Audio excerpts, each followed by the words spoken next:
अब शुरुआत करेंगे 1 मिनट 1 खबर की, यानी एक खबर की पूरी डिटेल आपको बताएंगे सिर्फ 60 सेकंड्स में। तो सबसे पहले बॉलीवुड के कई बड़े सितारे ड्रग्स जाल में फंसते दिख रहे हैं। 60 सेकंड में जाने किन लोगों पर कस रहा है एनसीबी का शिकंजा। बॉलीवुड ड्रग्स मामले में नारकोटिक्स कंट्रोल ब्यूरो ने एक्टर दीपिका पादुकोण, रकुल प्रीत, सारा अली खान और श्रद्धा कपूर को समन भेजा है। इसके अलावा उनकी मैनेजर करिश्मा प्रकाश और सिमोन खंबाटा को भी समन भेजा गया है। इन सभी को अगले 3 दिन में ड्रग्स केस में पूछताछ में शामिल होना होगा। एनसीबी की टीम ने सारा अली खान और श्रद्धा कपूर के घर पर समन दे दिया। एनसीबी के मुताबिक रकुल प्रीत सिंह, श्रुति मोदी और सिमोन खंबाटा को आज पूछताछ के लिए बुलाया जाएगा। वहीं दीपिका और उनकी मैनेजर करिश्मा प्रकाश को पूछताछ के लिए 25 सितंबर को बुलाया जाएगा। श्रद्धा कपूर और सारा अली खान को 26 सितंबर को पेश होना होगा। दीपिका पादुकोण के खिलाफ एनसीबी को उनकी एक कथित ड्रग्स चैट मिली थी। ये ड्रग्स चैट 28 अक्टूबर 2017 की है। इस बीच अभिनेत्री कंगना रनौत ने ट्वीट किया, आखिरकार पहली बार बॉलीवुड माफिया सोच रहा होगा कि काश सुशांत की हत्या न होती और कंगना को इस तरह मजबूर नहीं किया जाता। पहली बार उन्हें अपनी क्रूरता और चुप्पी पर पछतावा हो रहा है। पहली बार वो सोच रहे हैं कि वो समय को वापस लाएं और हमें वापस लाएं। सुशांत सिंह की मौत से जुड़े ड्रग केस को लेकर आज क्या होने वाला है, 60 सेकंड्स में पूरी खबर। सुशांत सिंह की मौत से जुड़े ड्रग केस को लेकर रिया चक्रवर्ती और उनके भाई शोविक की जमानत याचिका पर आज सुनवाई होगी। मुंबई में लगातार हुई बारिश की वजह से कल टालना पड़ा था। सूत्रों के मुताबिक एनसीबी की पूछताछ में ड्रग पैडलर अनुज केशवानी और अंकुश आरेंजा ने टीवी एक्टर अबिगल पांडे और सनम जौहर का नाम लिया है, जिसके बाद एनसीबी ने 2 अलग अलग ठिकानों पर छापेमारी की। क्वैन कंपनी के सीईओ ध्रुवचित गोपेकर भी एनसीबी के अधिकारियों के सामने पेश हुए। साथ ही मधु मंटेना और जया साहा से भी पूछताछ हुई। पूछताछ में जया साहा ने बताया कि डिप्रेशन की वजह से सितारे ड्रग्स का सहारा लेते हैं। वहीं क्वैन टैलेंट मैनेजमेंट में ही काम करने वाली करिश्मा से एनसीबी ने कल पूछताछ की। करिश्मा के ड्रग मामले से 2 कनेक्शन हैं। पहला, वो दीपिका पादुकोण की मैनेजर हैं और दीपिका का नाम भी ड्रग मामले में सामने आया है। दूसरा, वो जया साहा की जूनियर भी हैं, जिन्होंने अब तक की पूछताछ में ड्रग मामले को लेकर कई खुलासे किए हैं। बात गुजरात की, जहां के सूरत में बीती रात एक आग लगी है। सिर्फ 60 सेकंड में जाने पूरी खबर। ये गुजरात के सूरत की ऑयल एंड नेचुरल गैस की रिफाइनरी है। हजीरा में बनी इस रिफाइनरी से बीती रात से ही आग की भयावह लपटें दिखने लगी। आग कितनी बड़ी है, इसका अंदाजा आप इसी बात से लगा सकते हैं कि इसे दूर से ही देखा जा सकता है।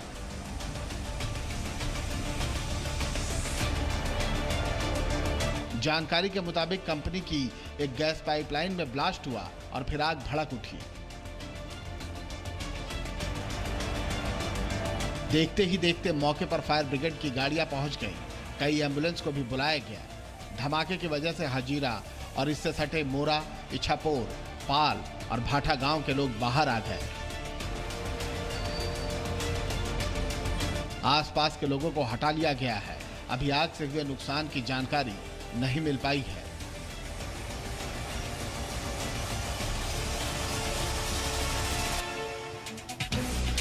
कृषि बिल के विरोध में विपक्ष के 16 दलों से जुड़े नेताओं ने संसद परिसर में पैदल मार्च किया। कृषि बिल के विरोध में विपक्ष के 16 दलों से जुड़े नेताओं ने संसद परिसर में पैदल मार्च किया। सांसदों ने किसान बचाओ, मजदूर बचाओ और लोकतंत्र बचाओ के नारे लगाए। साथ ही विपक्षी सांसदों ने राष्ट्रपति रामनाथ कोविंद से मुलाकात की और उनसे इन बिलों पर दस्तखत नहीं करने की मांग की।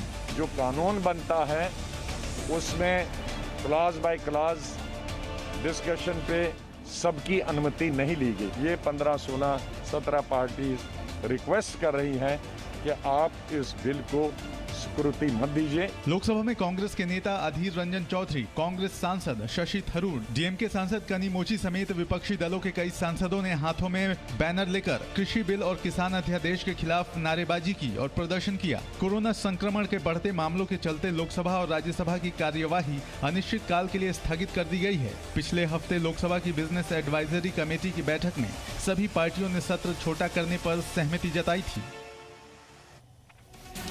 लद्दाख से अरुणाचल तक आज देश की सुरक्षा में एक मजबूत कड़ी जुड़ने जा रही है। 60 सेकंड में जाने। रक्षा मंत्री राजनाथ सिंह आज बॉर्डर रोड ऑर्गेनाइजेशन के बनाए 43 पुलों को राष्ट्र को समर्पित करेंगे। इन पुलों की खासियत यह है कि ये चीन की सीमा से सटे हैं। इनमें जम्मू कश्मीर में 10, लद्दाख में 7, हिमाचल प्रदेश में 2, पंजाब में 4, उत्तराखंड में 8, अरुणाचल प्रदेश में 8 और सिक्किम में 4 ब्रिज शामिल हैं। आज रक्षा मंत्री तवांग को जाने वाले रास्ते पर नेचीपू टनल की आधारशिला भी रखेंगे। जानकारी के मुताबिक रक्षा मंत्री मनाली लेह मार्ग के पास दारचा में बने 360 मीटर लंबे पुल का भी उद्घाटन करेंगे। दारचा में बने पुल को बेहद मुश्किल हालातों के बीच तैयार कराया गया है। साल के कई महीनों तक इस इलाके में तापमान माइनस में होता है। दारचा में बने इस पुल के जरिए इस इलाके में भारतीय सेना को सामरिक रूप से काफी मजबूती मिलेगी। चीन से तनातनी के बीच ये पुल लद्दाख के हिस्सों में मूवमेंट के लिए काफी महत्वपूर्ण साबित होगा। ये कार्यक्रम आज सुबह 10:30 बजे होगा। वहीं केंद्रीय रेल राज्य मंत्री सुरेश अंगड़ी का निधन हो गया। राष्ट्रपति रामनाथ कोविंद और प्रधानमंत्री ने उनके निधन पर शोक जताया।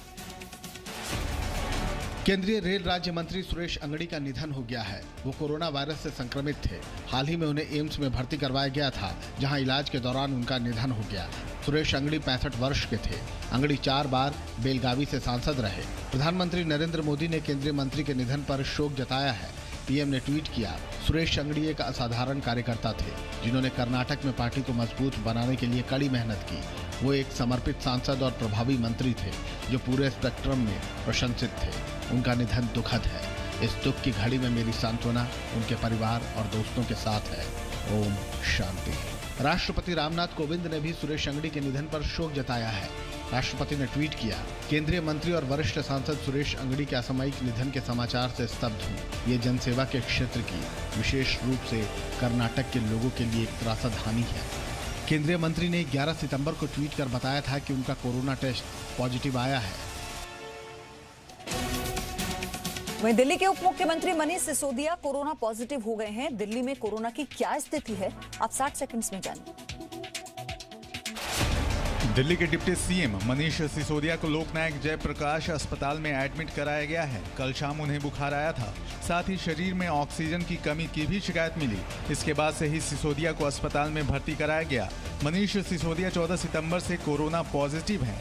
उन्होंने खुद ही ट्वीट कर इसकी जानकारी दी थी। उन्होंने खुद को घर में ही आइसोलेट कर लिया था, लेकिन कल उनकी तबीयत थोड़ी बिगड़ गई। इस बीच दिल्ली में कोरोना के नए आंकड़े जारी हुए हैं। राजधानी में 24 घंटे में 3714 नए केस दर्ज किए गए हैं। इस दौरान यहां 59,580 टेस्ट किए गए। दिल्ली में कोरोना की पॉजिटिविटी दर 6.23% है। पिछले 24 घंटे में कोरोना के 4,465 मरीज स्वस्थ हुए, जबकि 36 कोरोना संक्रमितों की मौत हो गई। दिल्ली में कोरोना से मृत्यु दर 0.89% है। हालांकि दिल्ली वालों के लिए राहत की बात यही है कि यहां पर एक दिन में जितने नए मामले मिल रहे हैं, उससे कहीं ज्यादा मरीज स्वस्थ हो रहे हैं। वहीं किसान बिल का किस राज्य में ज्यादा विरोध हो रहा है, 1 मिनट में जानिए। कृषि से जुड़े बिलों के पास होने के विरोध में पंजाब के किसान संगठनों ने उग्र रवैया अपनाया है। पंजाब में किसानों ने आज से 26 सितंबर तक ट्रेन रोकने का ऐलान किया है। पंजाब सरकार के गृह विभाग ने सभी जिलों को इसे लेकर निर्देश जारी किए हैं। डिप्टी कमिश्नरों से कहा गया है कि जरूरत पड़ने पर धारा 144 लगाई जाए। राज्य में आज से अगले 3 दिनों तक हथियार लेकर चलने पर रोक लगा दी गई है। कोशिश ये है कि प्रदर्शन की वजह से कानून व्यवस्था खराब न हो। जानकारी के मुताबिक आज दोपहर 12 बजे सुनाम, बरनाला, नाभा और संगरूर में रेल रोकी जाएगी। कल पंजाब के मोगा में किसान जत्थेबंदियों की बैठक हुई। इस दौरान किसान जत्थेबंदियों ने कहा कि पूरे पंजाब में 1 अक्टूबर से अनिश्चित काल के लिए रेलवे ट्रैक को जाम किया जाएगा। इसके अलावा 25 तारीख को शाम 4 बजे तक पंजाब के पेट्रोल पंप बंद रहेंगे। कल दिन भर सिर्फ एम्बुलेंस को निकलने की इजाजत रहेगी। इस बीच केंद्रीय मंत्री स्मृति ईरानी ने एक बार फिर कृषि बिल पर सफाई दी है।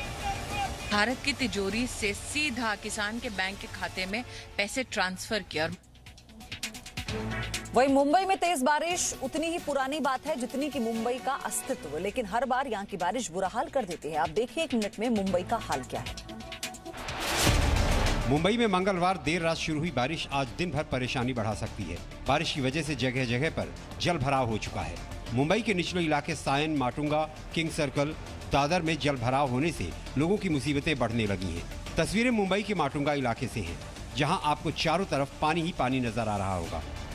भारी बारिश की वजह से मंगलवार को दफ्तर जाने वालों का हाल बेहाल रहा। जल जमाव की वजह से देर रात तक कई लोग यूं ही फंसे रहे। भारी बारिश के चलते मुंबई के सायन रेलवे स्टेशन पर पानी भर गया। देर रात तक यात्री टिन शेड के नीचे छिपे रहे। उधर पटरियों में पानी भरने की वजह से भी यात्रियों को काफी देर तक ट्रेन का इंतजार करना पड़ा। मौसम विभाग के मुताबिक आज भी मुंबई में भारी बारिश हो सकती है, जिसकी वजह से लोगों की परेशानी बढ़नी तय मानी जा रही है, क्योंकि बारिश के बाद डूब जाना मुंबई के लिए नई बात नहीं है। हर बार बारिश मुंबई वालों के लिए ऐसी ही परेशानी लेकर आती है।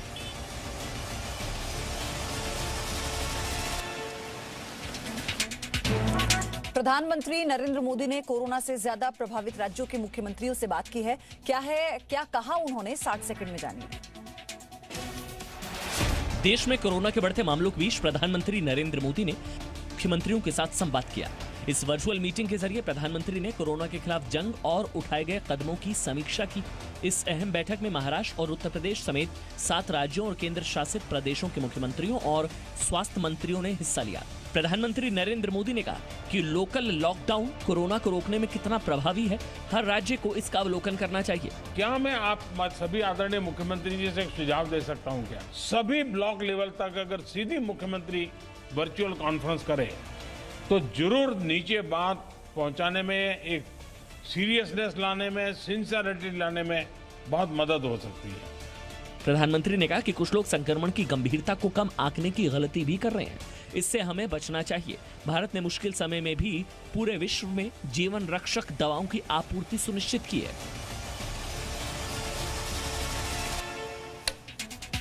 उत्तर प्रदेश में सख्ती के बावजूद पशुओं की तस्करी जारी है। 60 सेकंड्स में आपको दिखाते हैं पूरी रिपोर्ट। ये तस्वीरें उत्तर प्रदेश की राजधानी लखनऊ से सटे निगोहा इलाके की हैं। बीती शाम पुलिस ने चेकिंग के दौरान पशुओं से भरे ट्रक को पकड़ा। ट्रक में 25 पशु थे, इनमें 21 भैंसा और 4 भैंसें थीं। पुलिस ने ट्रक के चालक और क्लीनर समेत कुल 3 आरोपियों को गिरफ्तार किया है। इन सभी पर पशु क्रूरता निवारण अधिनियम के तहत मुकदमा दर्ज किया गया है। पकड़े गए अभियुक्तों में एक अशफाक खान कौशाम्बी का रहने वाला है, जबकि दूसरा आरोपी सैफुद्दीन उन्नाव जिले का रहने वाला है। तीसरा आरोपी रऊफ रायबरेली का रहने वाला बताया जा रहा है। फिलहाल तीनों के खिलाफ मुकदमा दर्ज कर उन्हें जेल भेज दिया गया है। यूपी की योगी सरकार ने पशु तस्करी के खिलाफ अभियान चलाया हुआ है। यूपी पुलिस लगातार पशु तस्करों पर शिकंजा कस रही है। योगी सरकार ने गोवंश की तस्करी के खिलाफ कड़े कानून बनाए हैं। इसमें 10 साल तक की सजा का प्रावधान है। और अब 60 सेकंड्स में देखिए बेलारूस में किस तरह मचा है सियासी घमासान। रूस की पश्चिमी सीमा से सटे बेलारूस में लोगों की नाराजगी बढ़ी हुई है। गुस्साए लोग राजधानी मिन्स्क की सड़कों पर उतर आए। दरअसल अलेक्जेंडर लुकाशेंको ने बुधवार को अचानक एक समारोह में छठी बार बेलारूस के राष्ट्रपति के तौर पर शपथ ले ली। बेलारूस में अगस्त महीने में ही राष्ट्रपति चुनाव हुए थे, जिसमें लुकाशेंको की जीत हुई थी। विपक्ष ने लुकाशेंको पर चुनाव में धांधली का आरोप लगाया और प्रदर्शन शुरू कर दिए। ये विरोध प्रदर्शन अब भी जारी है। लुकाशेंको के छठी बार राष्ट्रपति पद की शपथ लेने से उनके विरोधियों की नाराजगी और बढ़ गई, जिसके बाद लोग सड़कों पर उतर आए। विरोध की इस आवाज को दबाने के लिए पुलिस ने वाटर कैनन का भी इस्तेमाल किया। कई प्रदर्शनकारी हिरासत में भी लिए गए हैं, लेकिन लोगों का विरोध कम होता नहीं दिख रहा। लुकाशेंको के इस्तीफे की मांग लगातार बढ़ती जा रही है।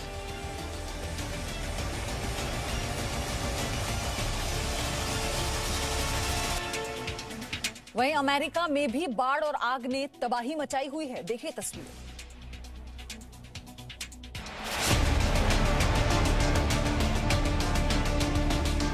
अमेरिका में कहीं पर आग है तो कहीं बाढ़ के हालात बने हुए हैं। कैलिफोर्निया के जंगलों की आग अभी बुझी नहीं है। हजारों एकड़ जमीन बर्बाद हो चुकी है। मौसम विभाग के मुताबिक आने वाले दिनों में तेज हवाएं और तापमान बढ़ने की वजह से आग और फैल सकती है। वहीं अमेरिका के टेक्सास के बीटा तूफान के बाद सब कुछ अस्त व्यस्त हो गया है। टेक्सास शहर का जमाइका बीच पूरे तरीके से पानी में डूब गया है। लोगों की गाड़ियां, घर पानी में डूब चुके हैं। लगातार हो रही बारिश के बाद बाढ़ जैसे हालात हैं। बारिश के साथ साथ 45 किलोमीटर प्रति घंटे की रफ्तार से तेज हवाएं चल रही हैं। इस साल अमेरिका महाद्वीप में पहुंचने वाला बीटा 9वां तूफान है, जबकि पिछले 1 महीने में अमेरिका में 3 बार तूफान ने तबाही मचाई है। तूफान ने पहले ही टेक्सास काउंटी के 29 शहरों में इमरजेंसी की घोषणा कर दी थी। फिलहाल शहर में अलर्ट जारी कर दिया गया है और बारिश में फंसे लोगों को बाहर निकाला जा रहा है।